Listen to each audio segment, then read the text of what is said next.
Eu tinha 5, talvez 6 anos de idade quando me deparei pela primeira vez com o conceito de campeonato mundial de Fórmula 1. Até ali, para mim, os caras corriam para vencer as corridas e ponto final. E talvez por causa disso, aquele esporte sem sentido de carrinhos coloridos correndo para chegar em lugar nenhum fizesse ainda menos sentido. Coube ao meu pai explicar então que o Senna tinha sido campeão em 88 porque havia vencido mais corridas. Na verdade, ele foi mais longe na simplificação. Ele disse: campeão é quem vence todas. Não era exatamente isso, a gente sabe, mas serviu pro Rodrigo de 6 anos de idade. E nessa semana eu recebi um inbox de um seguidor dizendo: ADM, você nunca fez um vídeo sobre quem venceu campeonatos com menos vitórias? E eu ia mandar o link pra ele, mas lembrei que esse era um vídeo velho que eu tinha tirado do ar, então pensei, talvez seja um sinal de que esteja na hora da regravação. E é disso então que a gente vai falar hoje no Splash and Go, dos 10 campeões mundiais da Fórmula 1 que levaram títulos tendo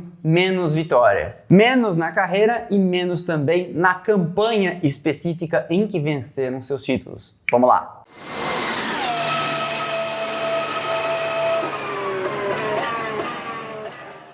A premissa pode ser meio dúbia. Campeões com menos vitórias, como eu comentei, podem ser campeões com menos vitórias na carreira na Fórmula 1 ou campeões com menos vitórias naquele ano específico. Então vamos primeiro à mais simples das listas. Quem foram os campeões mundiais de Fórmula 1? Os 10 mais, ou no caso, os 10 menos, com menor quantidade de vitórias na carreira. Você sabe? Começando de mais vitórias e indo até menos, porque lá no final vai ficando cada vez mais surreal.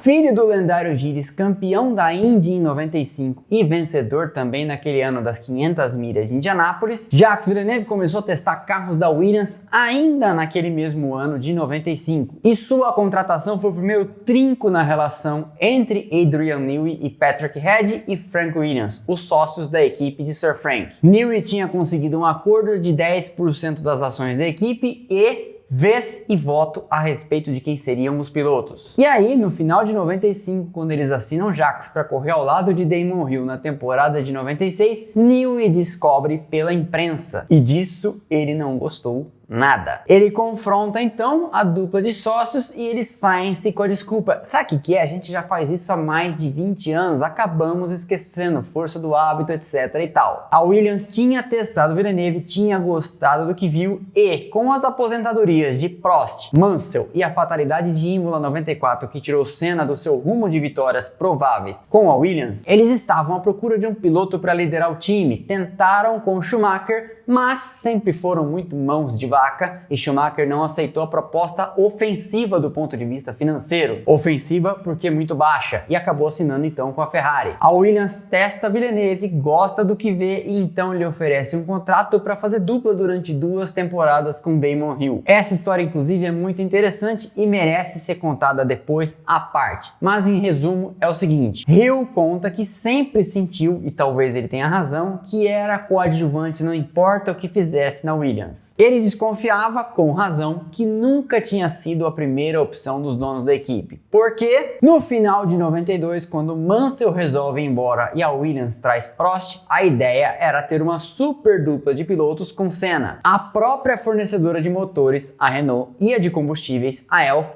eram favoráveis a esse super time, mas Prost tinha assinado um contrato com Sir Frank vetando. Então eles adotam a solução caseira. Como o Hill tinha rodado milhares de quilômetros com o carro que viria no ano seguinte, acaba ficando com ele a chance de ser titular. No final do ano, Prost tinha contrato para 94, mas acaba preferindo sair fora, aposenta e Senna vem para sua vaga. Prost recebe para não correr. No outro carro acaba ficando Hill, e Hill sabia que era o Dedé e que o Didi sempre seria o Mansell, o Prost ou agora Senna. Quando a Williams perde Senna em Imola 94, sobra para Hill a função de peitar Schumacher naquele campeonato. Para correr ao seu lado, dividem-se Nigel Mansell, que tinha compromissos na Indy e não poderia correr todas as provas, e o piloto de testes de então da equipe, David Coulthard. Por causa disso, então, no final de 94, 95, vendo o Hill cometer vários erros naquele ano, Frank e Patrick seguiam atrás de um primeiro piloto de verdade. E Villeneuve chega impressionando porque na sua estreia na Fórmula 1 em Albert Park, mete uma pole position 0.138 mais rápido que o companheiro bem mais experiente. Ele venceria na quarta prova daquele seu primeiro ano e naquele ano ainda levaria mais 3. No final daquele ano, a Williams avisa a Damon Hill: obrigado por tudo, boa sorte, forte abraço. E ele tem que procurar uma equipe para correr. Well, I'm sorry.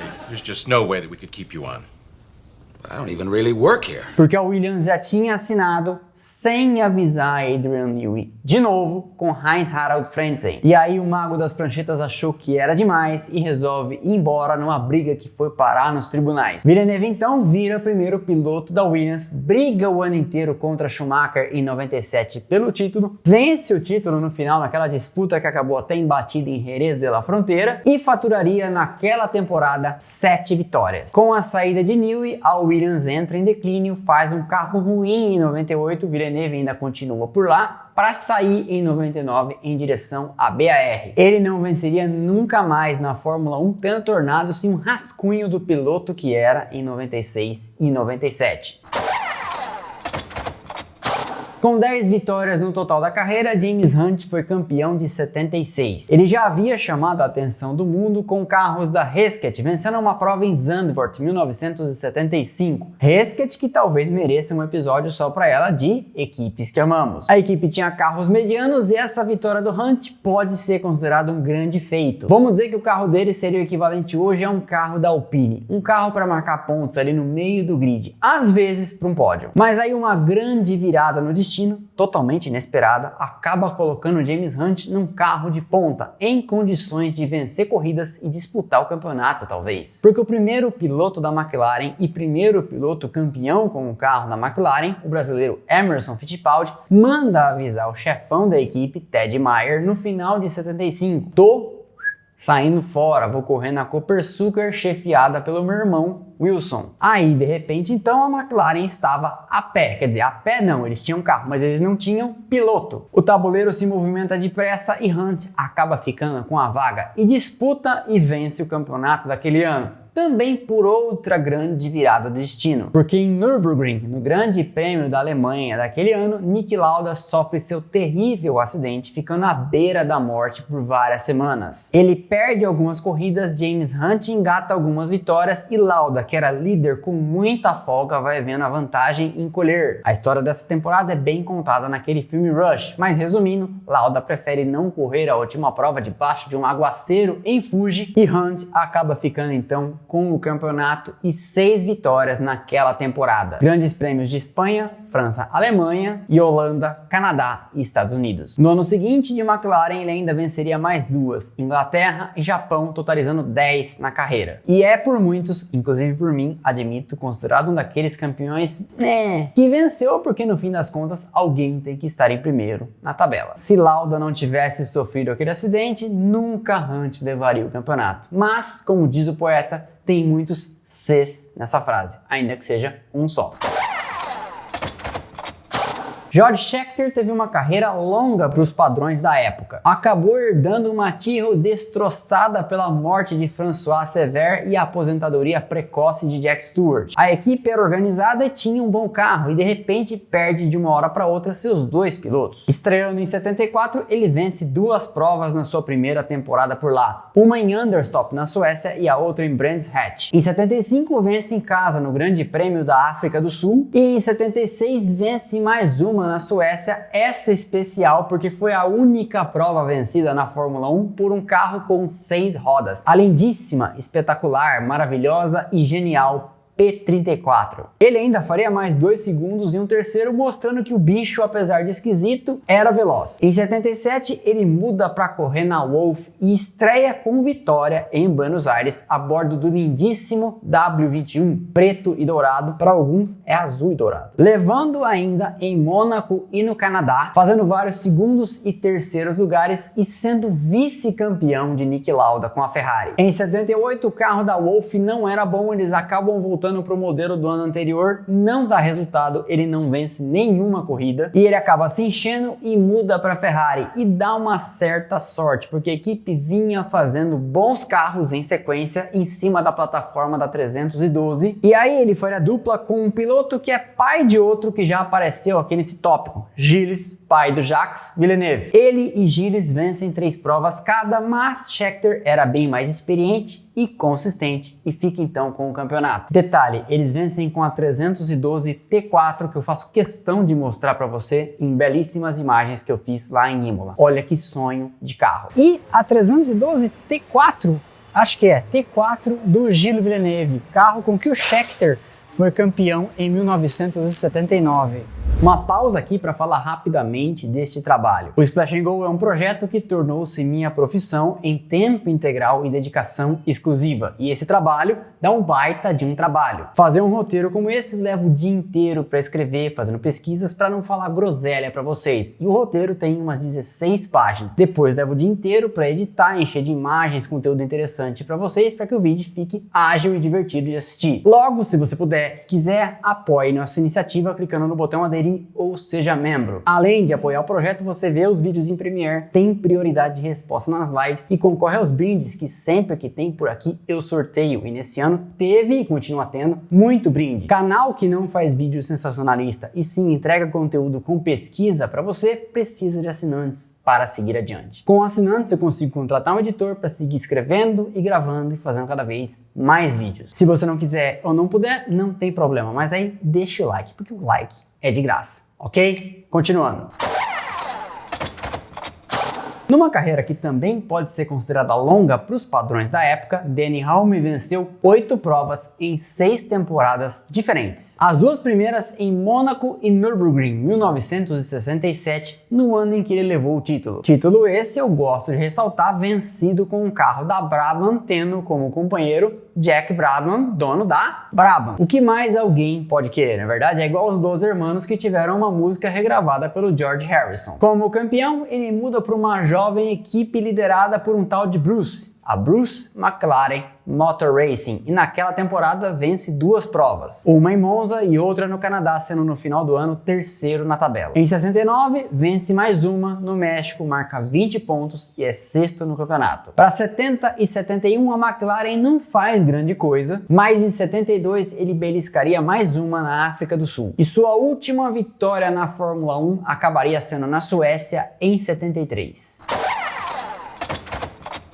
Aqui um empate, John Surtees e Jochen Rindt. Vamos então por ordem cronológica. Surtees venceu em 64 a bordo de uma Ferrari azul, que já seria suficiente para colocá-lo nos livros de história. Mas essa conquista colocou ele também no seleto grupo, que só tem ele, de pilotos a vencerem nas 4 e nas 2 rodas. Sua primeira vitória na Fórmula 1 vem em 1963 de Ferrari em Nürburgring. No ano seguinte, ele repete uma vitória lá no Inferno Verde, vence também em Monza e somando a isso 3 segundos e um 3º lugar, leva o título. Em 65, a Ferrari dá um passo para trás, Jim Clark de Lotus massacra todo mundo e ele, Surtees, não vence nenhuma. Mas em 66, volta com força total, vence 2 provas, uma delas em Spa na configuração grande e a outra no México, ficando com o vice-campeonato. Quando vira o ano para 67, ele acaba brigando com a Ferrari e vai encabeçar o projeto da Honda na Fórmula 1. Estreia com o 3º lugar e venceria uma prova naquele ano em Monza de Honda debaixo do nariz de Enzo Ferrari, com quem ele tinha tretado. Já Jochen Rindt também venceu 6 provas na carreira, sendo 5 delas no ano em que ficou com o título, 1970. Mas a trajetória de Rindt para levar esse título não foi exatamente linear, porque antes do final do campeonato, ele morre. Hã? Ele estreia na Fórmula 1 em 1964, correndo para Rob Walker. Faz seus primeiros pontos pela Cooper em 65 e seu primeiro pódio em 66. Em 67 tem um ano ruim com apenas 2 quartos lugares e em 68 vai correr na Brabham. Lá faz 2 terceiros lugares e muda de equipe de novo, indo correr na Lotus. Em 69 vence sua primeira prova em Watkins Glen e em 70 a bordo do rolo completamente opressor, que foi o Lotus 72, ainda com a pintura da Gold Leaf, leva o campeonato. Mas no começo do ano não parecia que seria essa a história, porque ele estreia com 13º e depois um abandono. Mas vence em Mônaco, abandona de novo na Bélgica, depois fatura em sequência Holanda, França, Alemanha e Inglaterra. Abandona na Áustria e perde a vida num acidente trágico na parabólica em Monza. Ele perde a vida, mas era líder isolado do campeonato. E aí, numa coisa que vocês já me perguntaram aqui no Shorts, ele mantém o título porque Emerson Fittipaldi garante esse resultado. Se os adversários não somassem os pontos suficientes para ultrapassar a Hint até o final do campeonato, ele seria então o vencedor daquele ano. Emerson vence em Watkins Glen, garante um resultado para Lotus e com isso Jack Hicks de Ferrari não somaria os pontos necessários para tomar a liderança. Ele é, inclusive, o único campeão pós-mortem, ou seja, depois de morto, da história da Fórmula 1. Aqui de novo outro empate técnico, Giuseppe Farina e Keck Rosberg. Novamente vamos por ordem cronológica. Farina foi o primeiro campeão da Fórmula 1 em 50. Venceu naquele ano 3 provas. Inglaterra, primeira vitória dele e primeira vitória de alguém na Fórmula 1. Depois Suíça e Itália, ficando com o título a bordo da Alfetta, da Alfa Romeo. Em 51 ele vence uma prova em Spa, mas em 52 não vence nenhuma, ficando apenas com um monte de segundos lugares. E aí em 53 na Alemanha conquista sua última vitória na Fórmula 1, já guiando pela Ferrari. Inclusive, é bom ressaltar que no caso desses pilotos lá dos primórdios, eu estou aqui computando apenas as vitórias em corridas do campeonato, porque tinha muita corrida extra-campeonato, ou seja, que não valia pontos para a Fórmula 1, embora fosse disputada pela mesma galera, os mesmos pilotos com os mesmos carros. Já Rosberg, o pai, fez corridas esparsas na Fórmula 1 entre 78 e 79, correndo pela Theodore e pela ATS. Em 80, quando o espólio da equipe Wolff é adquirido pelos irmãos Fittipaldi, seu contrato vai junto. E ele corre por lá, dando inclusive trabalho para Emerson e chamando a atenção da Williams, que ele contrata para 82. Naquele ano, ele sagra-se campeão com uma vitória. Isso mesmo. Grande Prêmio da Suíça, que foi disputado na França, em Dijon. Isso aí. Ele venceria ainda uma corrida em 83, Mônaco, uma corrida em 84, Dallas, aquela em que Nigel Mansell desmaia empurrando o carro até a linha de chegada, e em 85 de Williams vence as duas últimas, em Detroit e Adelaide. Se você reparar, ele quase todas as vezes, tirando aquela em Dijon, venceu em circuitos de rua. Olha que estatística interessante. Seu último ano na Fórmula 1 foi em 86 pela McLaren, ao lado de Alain Prost, e naquela temporada ele não venceu nenhuma.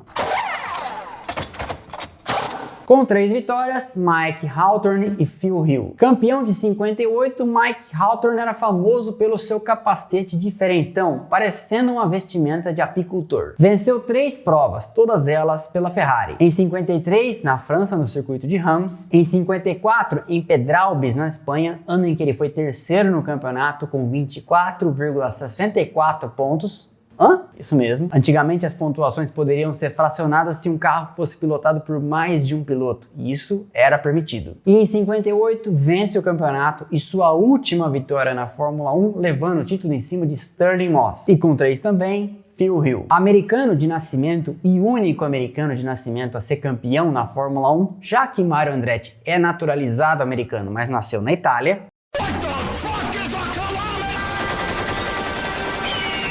Correu entre 58 e 66, com temporadas completas, na verdade, entre 59 e 64. Nessas, venceu corridas entre 60 e 61, ano em que foi campeão. Em 60, ele fatura em Monza, penúltima etapa do campeonato, e em 61, vence 2, Bélgica e de novo na Itália, em Monza. Fatura, então, o título com mais 2 segundos e um terceiro lugar, com a primeira Ferrari de motor não dianteiro da história. E aqui, então, temos uma lista dos campeões com menos vitórias da história. E aí, como eu falei para vocês, surge a curiosidade: quem foram os com menos vitórias na campanha? De cara na nossa lista, eu penso automaticamente em Keck Rosberg, que tem 5 vitórias no total, mas no ano de 82, em que ficou com o título, faturou uma só. Ao lado de Rosberg nesse ranking duvidoso de campanhas com menos vitórias, Mike Hawthorne, que eu acabei de comentar, venceu uma prova em 58 e levou o título em cima de Stirling Moss. E antes que você me pergunte, eu respondo: alguém levou o título 100 vitórias? Não, embora Rosberg em 82 tenha chegado perto. Isso porque Rosberg levou o campeonato daquele ano com 44 pontos, adiante de Didier Pironi, que com 39 largou a temporada no meio em razão de um acidente. E o terceiro foi John Watson, também com 39. Se Rosberg tivesse sido segundo na prova em que venceu, tendo Watson sido 13º e Pironi nem corrido, havia então espaço matematicamente para ele ter sido campeão sem vencer nenhuma prova. Num ano em que ele teve mais pontos que vários pilotos com mais vitórias. Porque John Watson, Didier Pironi, René Arnoux e Niki Lauda tiveram 2. E igual a ele, Alain Prost, Patrick Tambay e Michele Alboreto tiveram 1. Esse foi então mais um episódio do Splash and Go no YouTube. Eu espero que vocês tenham gostado. Deixa o like que é de graça, não custa nada, ajuda demais o canal, quebra essa pra mim. E eu te vejo aqui nos próximos vídeos e lá no Instagram, Twitter, TikTok e Telegram do canal, onde tem bastante conteúdo diário. Nosso Instagram, inclusive, está galopando de crescimento e talvez chegue aos 40 mil antes do final do ano. Segue a gente lá, quebra essa pra mim também. Valeu e aquele abraço.